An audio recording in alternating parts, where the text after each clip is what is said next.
हे दोस्तों, वापस स्वागत है आपका मेरे YouTube चैनल पर। हमारा मार्केटिंग कॉन्सेप्ट सीरीज चल रहा है और ये सेकेंड वीडियो है इस टॉपिक पर। इस वीडियो सीरीज़ में मैं एसेंशियल मार्केटिंग कॉन्सेप्ट या टर्म को आसान भाषा में समझाता हूँ ताकि आप में मार्केटिंग स्किल डेवलप हो सके। आज मैं आपको 3 मार्केटिंग कॉन्सेप्ट बताऊँगा, जैसे STP, segmentation, targeting, positioning, supply chain network and marketing environment. अगर वीडियो अच्छा लगे तो please like, share and subscribe ज़रूर कीजिए। चलिए शुरू करते हैं।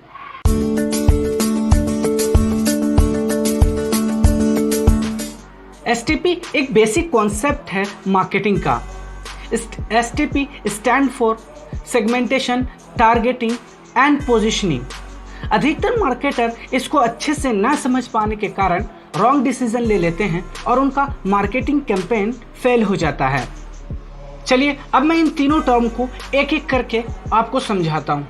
सबसे पहला है हमारा STP में बड़ी बड़ी ऑडियंस को छोटे छोटे टुकड़ों में बांटना कुछ स्पेसिफिक बेस पर, जैसे location wise, gender wise, married है या अनमैरिड है, एज ग्रुप क्या है उनकी, वो वर्किंग है या नॉन वर्किंग है।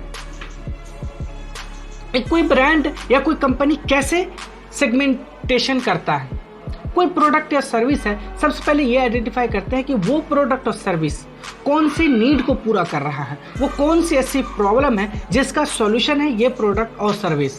फिर कंपनी और ब्रांड ये पता करते हैं कि इस प्रोडक्ट और सर्विस के लिए मैक्सिमम जो प्रोस्पेक्ट कस्टमर कौन से हैं, कौन से ऐसे लोग हैं जिनकी प्रॉब्लम का सॉल्यूशन ये प्रोडक्ट और सर्विस कर सकता है। इसी को हम सेगमेंटेशन कहते हैं। अपनी प्रोडक्ट और सर्विस के लिए prospect customer, highly prospect customer को आइडेंटिफाई करना। जैसे एक प्रोटीन प्रोडक्ट बनाने वाली कंपनी है तो कौन से ऐसे कस्टमर को ढूंढेंगे। ऑफ कोर्स वो यंग होंगे, वो ऐसे कस्टमर होंगे जो जिम जाने वाले होंगे, जो अपना हेल्थ बनाना चाहते हैं, जो अपने आप को फिट रखना चाहते हैं। वही लोग प्रोटीन प्रोडक्ट खरीदने में इंटरेस्ट होंगे। इसी तरह एक मेकअप बनाने वाली कंपनी है तो वो अपने लिए कैसे सेगमेंटेशन करेगी अपने पोटेंशियल कस्टमर का। ऑफ कोर्स फीमेल ही ज़्यादा अट्रैक्ट होंगी क्योंकि मेकअप प्रोडक्ट फीमेल ज़्यादा यूज़ करती है। चलिए अब मैं आपको एक मोबाइल फ़ोन का एग्जांपल लेके और क्लियर कर देता हूँ सेगमेंटेशन को। मार्केट में बहुत सारी कंपनी है, ब्रांड है जो मोबाइल फ़ोन बना रही है और सेल कर रही है, जैसे आईफोन है, वन प्लस है, ओप्पो है, वीवो है। इन सब ने अपने अपने पोटेंशियल कस्टमर की सेगमेंटेशन कर चुका है। जैसे आईफोन कहता है कि उसके जो कस्टमर है वो सिक्योरिटी, अच्छी सिक्योरिटी मांगते हैं, उनके लिए उनका जो फ़ोन है वो प्रीमियम फ़ोन है। ऐसे लोग जो लग्जरी चाहते हैं उनके लिए उनका फ़ोन है। इसी तरह ओप्पो, वीवो वो अपने आप को इस तरह सेगमेंटेशन करता है कि लो बजट में वो अच्छी क्वालिटी का फ़ोन दे देते हैं। मार्केट में किसी को लॉन्ग बैटरी चाहिए, किसी को हाई प्रोसेसर चाहिए, किसी को गेमिंग फ़ोन चाहिए। तो इसी तरह ब्रांड अपने पोटेंशियल कस्टमर को आइडेंटिफाई करता है और उसके अकॉर्डिंग अपनी प्रोडक्ट को बना देता है।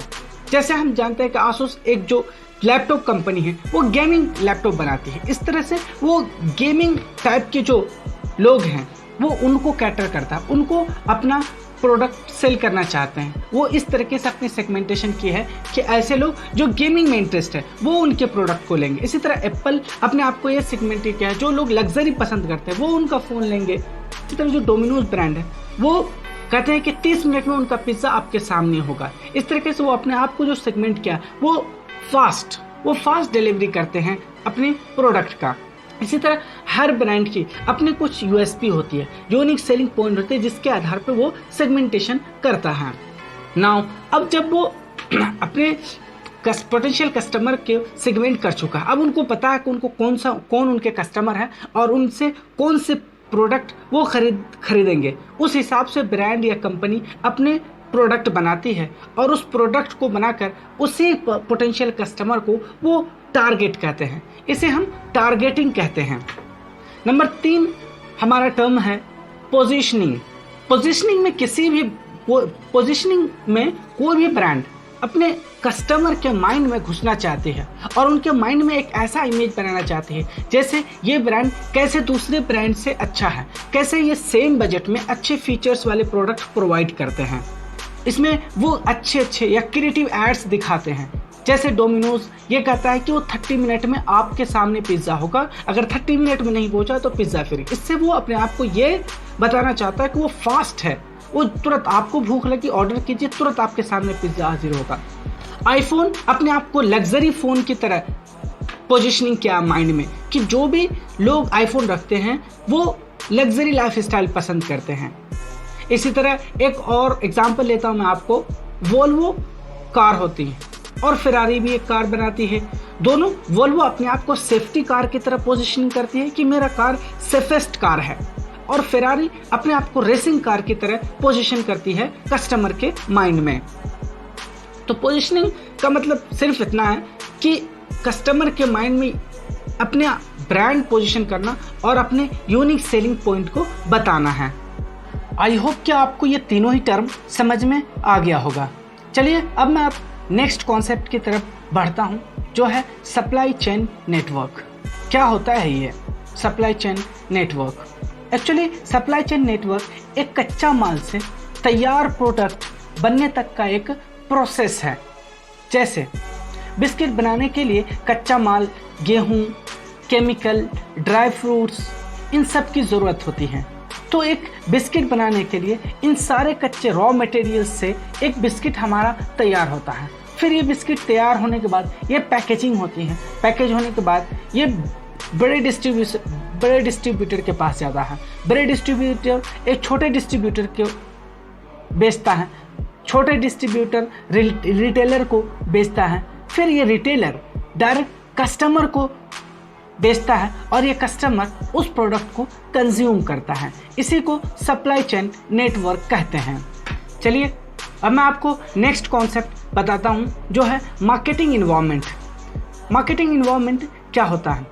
हर देश की अलग अलग विशेषता होती है, उनकी वहाँ के लोगों की परचेजिंग पावर अलग होती है, वहाँ के उस देश के लोगों की ज़रूरत अलग अलग होती है, वहाँ का तापमान, वातावरण और वहाँ का जो लीगल स्ट्रक्चर है वो भी अलग अलग होता है।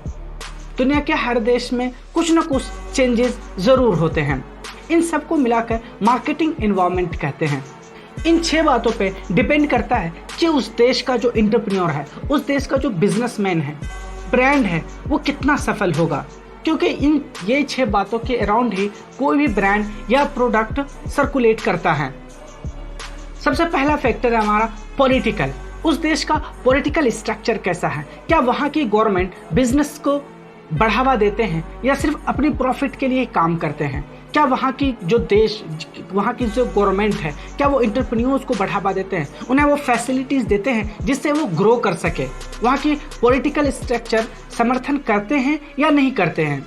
उस देश में कैसी पॉलिसी है बिजनेसेस के लिए, स्टार्टअप्स के लिए? जैसे हमारे देश में मोदी जी काफ़ी अच्छा काम किए हैं स्टार्टअप को बढ़ावा देने के लिए। उन्होंने डॉक्यूमेंटेशन प्रोसेस को ख़त्म कर दिया और सब कुछ डिजिटलाइज कर दिया है।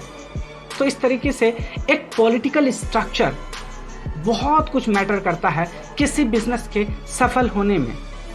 अगर वहाँ के पॉलिटिकल स्ट्रक्चर ख़राब है तो मैक्सिमम चांस है कि वहाँ पे वो बिजनेस सफल नहीं हो पाएगा। दूसरा फैक्टर है इकोनॉमिक कंडीशन। उस देश के लोगों की परचेसिंग पावर क्या है, उनकी पर कैपिटा इनकम क्या है, उनकी रहन सहन, उनकी कल्चर उनका रहन सहन कैसा है, उसमें सेविंग हैबिट है या नहीं, वो कितना खर्च करते हैं। जैसे यूएसए के मार्केट में लोग कॉस्टली चीज़ें खरीदना चाहते हैं, जबकि यूके में लोग चीप चीज़ें खरीदना पसंद करते हैं। इसी तरह हर देश की परचेसिंग पावर अलग हो सकती है, वहाँ के लोगों की जो एक्सपेंडिचर हो सकता है वो भी अलग अलग हो सकता है। बिजनेसमैन है या प्रोडक्ट या सर्विस लॉन्च करने जा रहे हैं तो आपको मार्केट को स्टडी करना पड़ेगा कि वो मार्केट कैसा है, वहाँ के लोग कैसे हैं, वो किस तरह के प्रोडक्ट को खरीदना पसंद करते हैं। अगर आप सस्ते देश में जहाँ लोग सस्ता वस्तु खरीदना पसंद करते हैं तो वहाँ वैसे ही प्रोडक्ट को लॉन्च कीजिए जो चीप हो, जहाँ लोग को खरीदना आसान लगता हो, जहाँ लोग कम खर्च पैसा पसंद करते हैं कम खर्च करना। ऐसे ही आप अगर यूएसए जैसे मार्केट में कोई प्रोडक्ट बेचकर सेल करना चाहते हैं, लॉन्च करना चाहते हैं, तो वहाँ आप कॉस्टली सामान बेच सकते हैं क्योंकि वहाँ की नेचर ही ऐसी है। चलिए, हमारा तीसरा फैक्टर है सोशल कंडीशन। कुछ ही किलोमीटर के दूरी पर हमारे देश में कल्चर चेंज होता है, लैंग्वेज चेंज होते हैं, उनके कास्ट और भाषा चेंज हो जाते हैं। तो हमारे देश में काफ़ी विविधताएं हैं और हर एक जगह की एक अपनी खासियत है। कई ऐसे समाज है, सोसाइटी है जो नॉन वेज को अलाउ करते हैं और कई ऐसे समाज है जो नॉन वेज को अलाउ नहीं करते हैं। इसी तरह अगर आप कोई प्रोडक्ट और सर्विस इसी तरह आप अगर कोई प्रोडक्ट लॉन्च करने जा रहे हैं ऐसे समाज में जो नॉन वेज को अलाउ नहीं करते हैं, तो वहाँ ये ध्यान रखना बहुत ज़रूरी है। उस देश का, उस शहर का, उस जगह की आपको सोशल कंडीशन ज़रूर पता होना चाहिए, तभी जाके आप अपने प्रोडक्ट को सक्सेसफुल बना सकते हैं। नंबर 4 है टेक्नोलॉजिकल लिटरेसी। क्या उस देश के, उस शहर के लोग टेक्नोलॉजी फ्रेंडली है? क्या वहाँ लोगों को टेक्नोलॉजी की जानकारी है? ये एक बहुत बड़ा फैक्टर है किसी देश के जागरूक नागरिक के लिए। जैसे भारत में काफ़ी जल्दी से टेक्नोलॉजिकल लिटरेसी बढ़ती जा रही है, तो यहाँ ऐसे जो बिजनेसेस है, जो प्रोडक्ट और सर्विस है जो टेक्नोलॉजिकल बेस्ड है, वो अच्छे से फल फूल रहे हैं। जैसे भारत में मोबाइल पेनिट्रेशन बहुत तेज़ी से बढ़ रहा है। इसका कारण यही है कि लोग टेक्नोलॉजी की तरफ दिन ब दिन तेज़ी से बढ़ते जा रहे हैं और वो अडॉप्ट कर रहे हैं चेंजेस को। तो ये भी एक बहुत बड़ा फैक्टर है किसी भी बिजनेस या प्रोडक्ट और सर्विस को सफल होने के लिए। नंबर 5 है लीगल इन्वायरमेंट है उस पार्टिकुलर देश का। कितना पेपर वर्क कराया जाता है उस देश में। अगर कोई एंटरप्रेन्योर या बिजनेसमैन कोई कंपनी लॉन्च करना चाहता है, कोई स्टार्टअप करना चाहता है, तो कितना पेपर वर्क करना पड़ेगा उनके लिए? क्या कोई बैरियर है गवर्नमेंट पॉलिसी में, या उनके लिए कोई स्मूथ रास्ता है जो गवर्नमेंट ने स्पेशली उन बिजनेसमैन और स्टार्टअप के लिए तैयार किया है ताकि वहाँ के बिजनेस और स्टार्टअप्स ग्रो कर सके? क्या उस देश में कोई इंटेलेक्चुअल प्रॉपर्टी राइट जैसा लॉ है या नहीं है? कोई प्रोडक्ट को लॉन्च करने के लिए कितना टाइम की ज़रूरत है? ये सारे चीज़ बहुत कुछ मैटर करता है उस देश में बिजनेस को सफल होने में। नंबर 6 है इन्वायरमेंटल कंडीशन। उस देश का इन्वायरमेंटल कंडीशन कैसा है, वहाँ की वातावरण कैसी है, वहाँ रेनफॉल का कंडीशन क्या है, वहाँ ह्यूमिडिटी कितनी रहती है। मैं एक एग्जांपल से आपको समझाता हूँ। आप किसी रेनी एरिया में, कोई बिजनेस है मोबाइल फ़ोन का, ठीक है, अगर उस जगह पे आप वाटरप्रूफ टाइप का फ़ोन बनाते हैं तो आपको ऑफ कोर्स आपको अपने कॉम्पिटिटर पे थोड़ा एज मिलेगा क्योंकि आपने उस जगह की कंडीशन के अकॉर्डिंग अपने प्रोडक्ट को बनाया है। इसी तरह जब भी कोई प्रोडक्ट बनाए तो आपको उस देश का, उस शहर का या उस जगह का इन्वायरमेंटल कंडीशन ज़रूर पता होना चाहिए, तभी आप अपने प्रोडक्ट, आप अपने बिजनेस को सफल बना सकते हैं। दोस्तों, मुझे उम्मीद है कि आपको ये कॉन्सेप्ट समझ में आ गए होंगे। फिर भी अगर आपका कोई सवाल है इससे रिलेटेड तो कमेंट में ज़रूर पूछिए।